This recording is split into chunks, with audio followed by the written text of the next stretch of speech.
જય સોમનાથ. વેરાવળ સોમનાથ ગોકુલધામ સોસાયટી ખાતે સમસ્ત ખારવા સમાજના પટેલ જીતુભાઈ કુહાડ દ્વારા ઉદ્ઘાટન કરવામાં આવ્યું છે માનવ સેવા ટ્રસ્ટના કાર્યાલયનું. તે બાબતે આપણે સંપૂર્ણ રીતે ચર્ચા કરશું.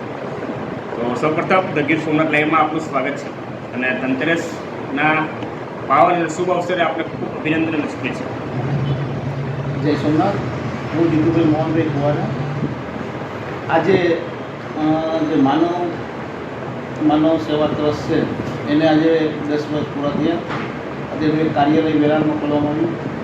અમરેલી, વેરાવળ, ઉના, તાલારા, જુનાગઢ અલગ અલગ જગ્યાએ આ સેવા આપેલા સંસ્થા.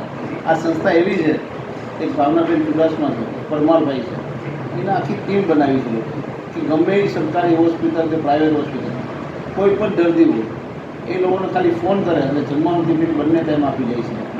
એ લોકો બ્લડની જરૂર પડે તો બ્લડ આ બજારમાં લેવા જઈએ તો 2000-3000 રૂપિયા લે છે.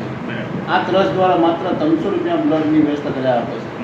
1 રૂપિયો કમિશન નહીં, બધી સેવા જ કરે છે આ લોકો.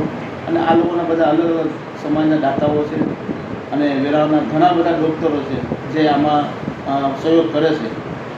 અને આ માનવ સેવા ટ્રસ્ટના ઘણા 40-50 છોકરાઓ અને બહેનો છે બધા, અને ખૂબ સરસ આયોજન કરે છે. સુંદર આયોજન છે આ લોકોનું કે આપણે બધા દાતાઓ શું હોય છે કે દાતાઓ પૈસા આપી છે, ટાઈમ નથી આપતો.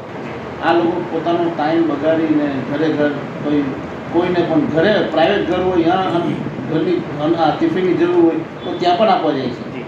એટલે આ બધાને ધન્યવાદ છે. ભગવાન આ લોકોને શક્તિ આપે કે આવા કાર્ય કરતા રહે. અને આજે કાર્યાલયનું એસીપુર જે ગોલારાણા સોસાયટી છે ત્યાં ઓપનિંગ કર્યું છે. તો કોઈને પણ કંઈ સેવાની જરૂર હોય તો એના નંબર હરેક હોસ્પિટલના બોર્ડ ઉપર લાગેલા છે, એનો લાભ લે.